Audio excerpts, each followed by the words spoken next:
Looking at this image, you automatically notice the lack of color in the women walking down the street. The lack of color makes the photo feel very old.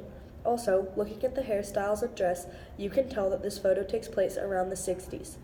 There is a lot going on in the photo and it has great variety. You could notice the women, the kid on the bench, the buildings, cars, storefront, or person in a wheelchair. The weight is in the center and to the right side of the photograph with the women and the bystanders and the cars.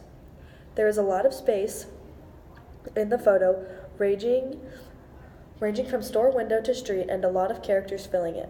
The only extreme contrast is between the trees and the sky. The rest of the image is quite grayscale, hence a lack of contrast. I would say that there is a lot of emphasis on the women walking down the sidewalk because of the way that the light falls on them. Next, I noticed the person hunched over in the wheelchair, but this character is much more to the side, shadowed, showing significantly less emphasis. You can tell there is movement because of the moving cars and the people walking. It is like they are frozen right on the spot.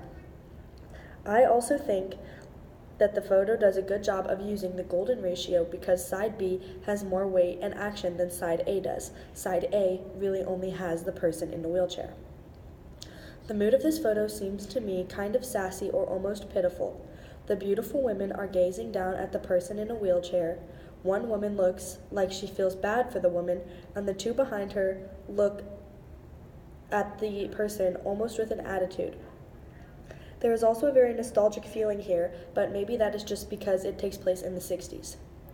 I think that the meaning of this photo shows the innocence and kindness of kids along with their curiosity as opposed to adults, because the lighting tells us that the women are the main focus and maybe that they think they are better than the person in a wheelchair.